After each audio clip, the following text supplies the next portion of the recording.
The diner had gone completely silent. Even the soft hum of the neon lights seemed louder now. From his booth, Daniel Harper didn't move, but inside, everything had changed. The female inspector's eyes lingered on him for just a second too long, not long enough to draw attention, but long enough for Daniel to feel it, recognition or suspicion, he couldn't tell which. He slowly reached for his coffee, lifting the mug just enough to partially cover his face.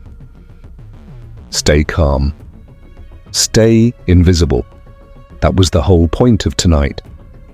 Across the room, Rick was already unraveling. Of course, Rick forced a tight smile, stepping forward to greet the inspectors. "We run a clean operation here. You're welcome to check anything you need."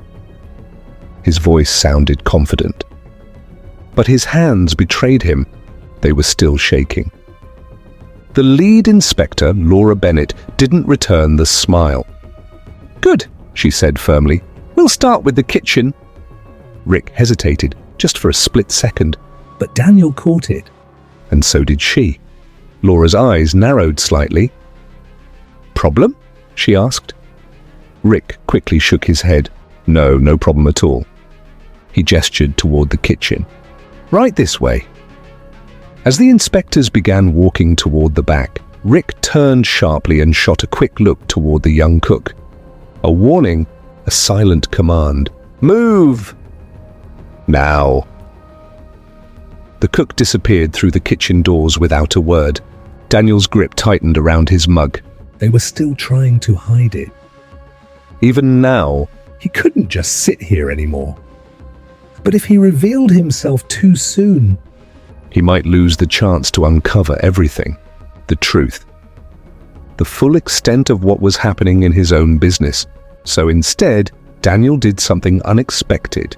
He stood up, quietly, casually, like any other customer heading to the restroom. No one stopped him, no one questioned him, and within seconds, he was walking straight toward the kitchen. The moment Daniel pushed through the swinging doors, the atmosphere changed. The warmth of the diner vanished, replaced by tension, heat, and the sharp, metallic scent of something wrong.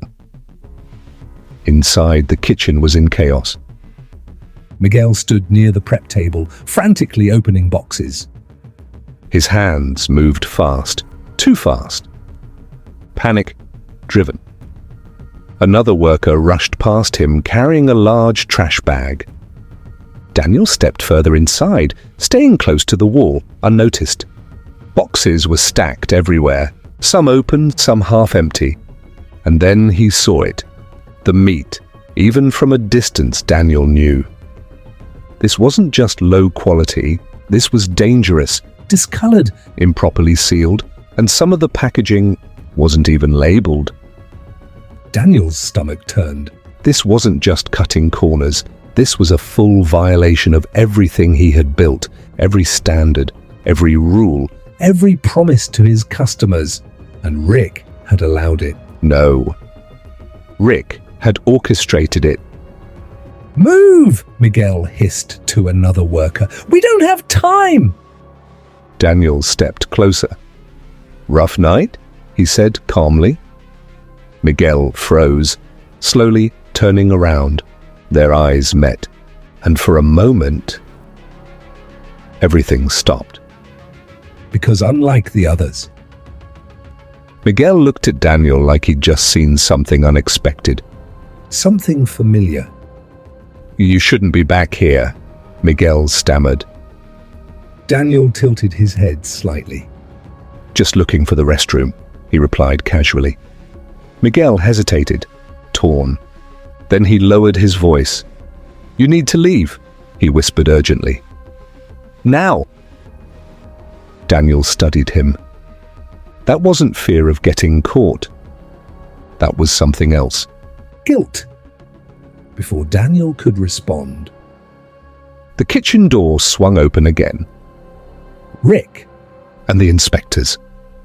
Rick's eyes immediately locked onto Daniel. And this time, There was no hiding it. Suspicion. Sharp, focused. "What is he doing back here?" Rick snapped. Laura stepped forward, her gaze shifting between Rick and Daniel. The tension in the room became suffocating. Daniel knew this was it. One wrong move, and everything would explode. Rick took a step closer. "I asked you something," he said, coldly. "Customers aren't allowed in the kitchen." Daniel slowly turned to face him fully.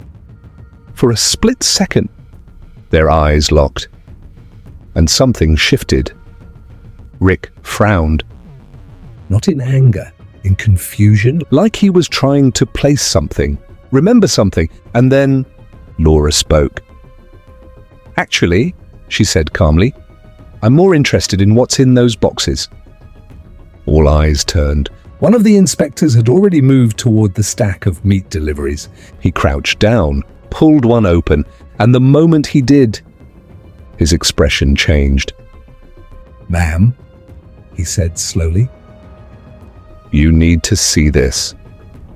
Rick's face went completely pale. "No, wait," he started. Too late. Laura stepped forward, looked inside, and her entire demeanor hardened instantly. "What is this?" she demanded. No one answered. The silence was deafening. Daniel watched it all unfold, every second, Every reaction. every lie falling apart. And then, Laura turned. not toward Rick, not toward the staff, but toward Daniel. Her eyes locked onto his face again. This time, there was no doubt. She knew, or at least, she suspected.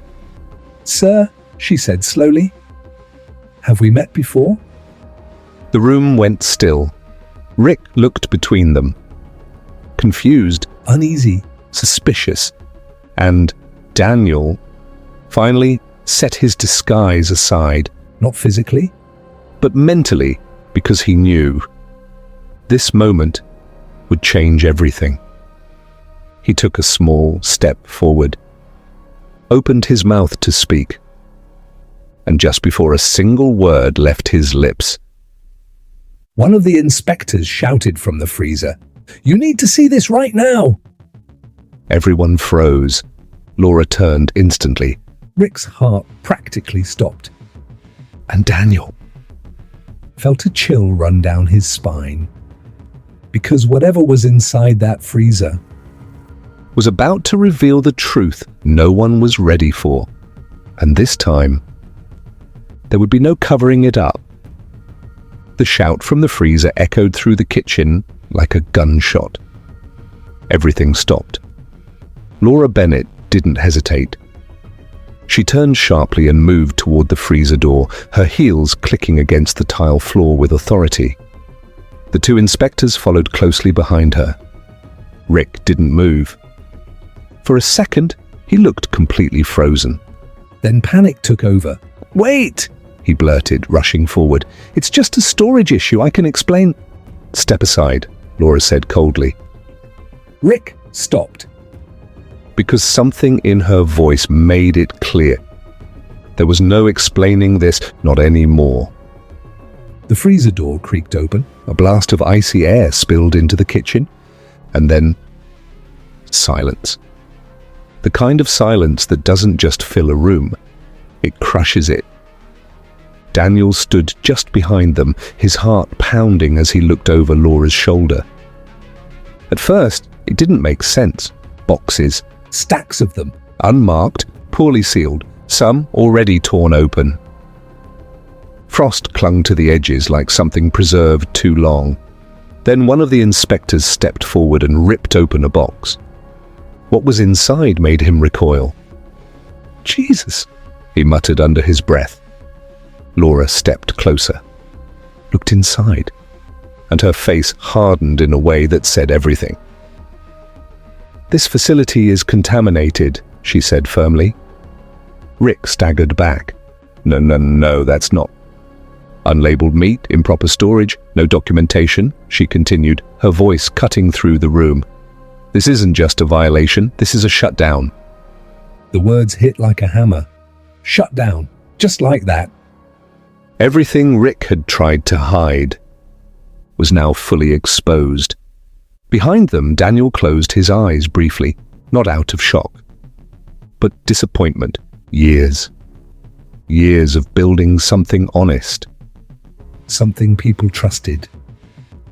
And it had all been compromised from the inside.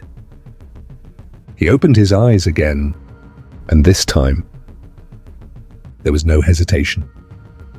Laura! The name cut through the chaos.